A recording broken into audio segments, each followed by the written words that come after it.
Tudo começa em 2006 na vibrante Austin, Texas. Andy O'Neil e Marco Trush, dois veteranos da Retro Studios, onde ajudaram a criar o icônico Metroid Prime, onde decidiram fundar a Bluepoint Games. Ambos eram engenheiros de software e a Retro era conhecida por extrair o máximo do hardware da Nintendo. Essa expertise em otimização seria o DNA principal da Bluepoint. O estúdio começou pequeno, com foco em ports e remasters, mas com uma ambição clara: qualidade e otimização acima de tudo. Apenas meses após a fundação, eles lançam seu primeiro jogo original, Blast Factor, um shooter top-down para o PlayStation 3. Ele foi um dos primeiros exclusivos da loja digital do console, rodando em 1080p a 60 FPS. Algo impressionante para a época, quando muitos títulos mal chegavam aos 720p. Marco Trush revelou em entrevistas que o jogo foi um teste de fogo para a engine do estúdio. Nos bastidores, o time enfrentou os desafios do hardware complexo do PlayStation 3, mas isso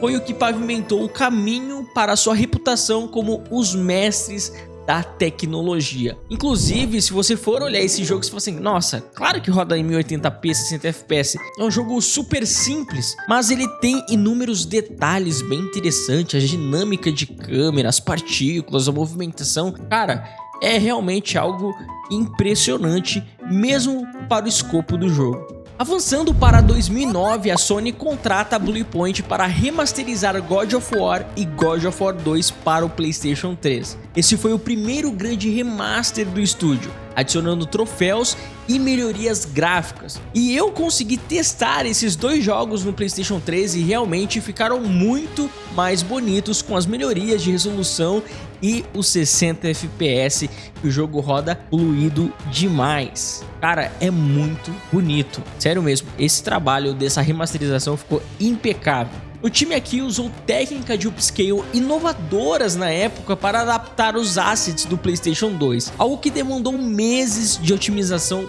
manual. E o sucesso foi imediato, é claro, estabelecendo a Bluepoint como o rei dos remasters. Já em 2011, o estúdio dobra a aposta com o Ico e Shadow of the Colossus Collection.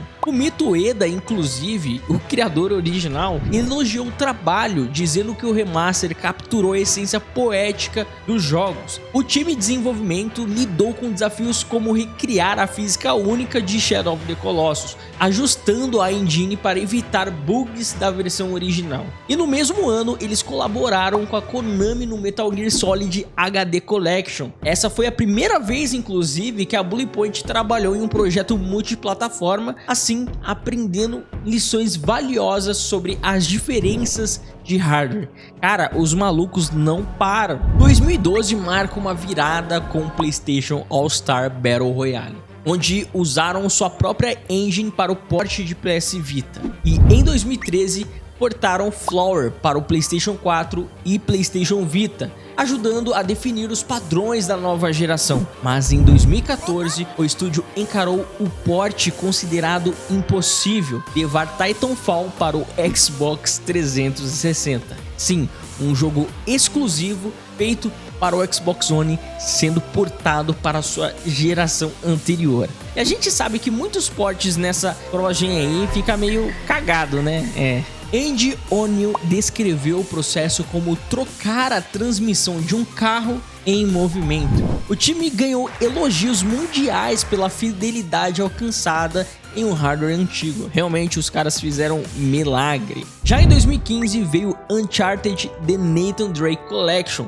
Foram 15 meses de desenvolvimento focado em melhorar a iluminação e texturas para fazer os jogos tão bons quanto a galera que jogou na época se lembrava deles. Logo depois, eles remasterizaram Gravity Rush para o PlayStation 4, transformando uma experiência de portátil em uma experiência de console de mesa impecável. 2018 foi o ano em que tudo mudou. O remake de Shadow of the Colossus para o PlayStation 4 não era um remaster, foi reconstruído do zero. O sucesso foi absoluto. Mas uma tragédia abalou o estúdio.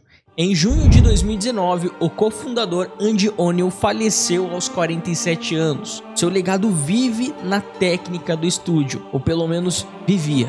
Marco Trush então assumiu a liderança do estúdio, contratando mais ex-retro, para manter o espírito vivo do estúdio. Em 2020 entregaram Demon's Souls para o PlayStation 5, um título de lançamento que recriou o clássico com Ray Tracing e tecnologia de ponta. E em 2021 a Sony finalmente adquiriu o estúdio. Parecia a oportunidade perfeita para reviver franquias do passado e preservar a sua gigantesca e excelente biblioteca. E em 2022 eles ainda deram suporte no desenvolvimento do God of War Ragnarok, mas aí as coisas começaram a desandar. E cara, o estúdio não parou desde então. Você tá maluco, os caras só lançando pedrada atrás de pedrada, é pedra pra todo lado, cara. Chegamos em janeiro de 2025, onde a Sony, pela sua busca incansável de um novo Fortnite, ou tá mais próximo de um novo Concord, cancela um live service de God of War que estava em desenvolvimento pela Bluepoint. E no dia 19 de fevereiro de 2026,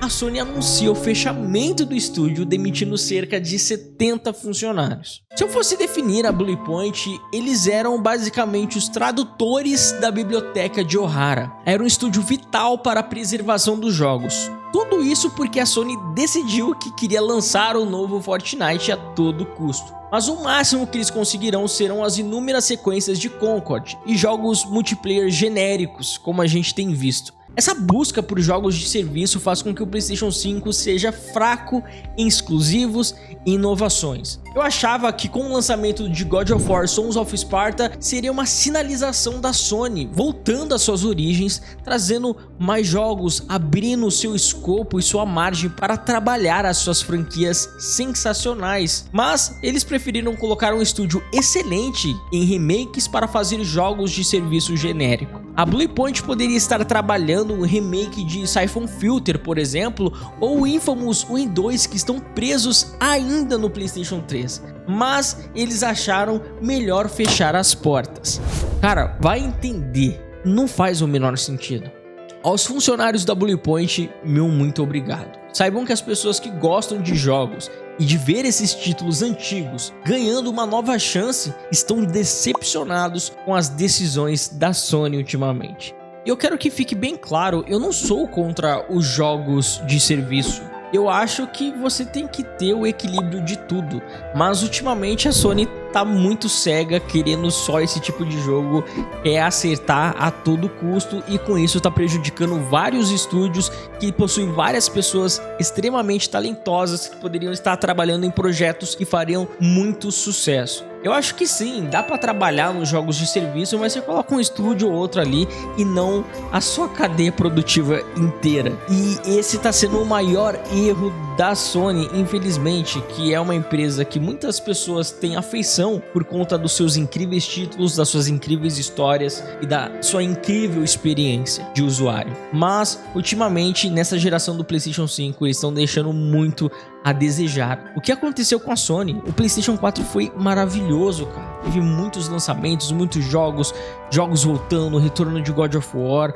Cara, é só pedrada atrás de pedrada e no PlayStation 5 tá essa loucura aí. Muitos jogos cancelados, muita coisa deixada pra trás e perdendo muitas pessoas talentosas. Se você gostou desse estilo de vídeo, não esqueça de deixar o like, supimpeira que me ajuda muito, se inscreve no canal para não perder mais nada, ativa todos os sininhos para você receber todas as notificações do canal, assim que quando eu lançar vídeo novo você vai ficar sabendo e vai poder desfrutar. Comenta aí o que você acha de toda essa situação da Sony. Inclusive, caso eu já tenha gravado análise de God of War Sons of Sparta, vai estar aí ao lado. Caso não, vai estar playlist aí das minhas outras análises. Eu vou ficando por aqui, isso aí, falou.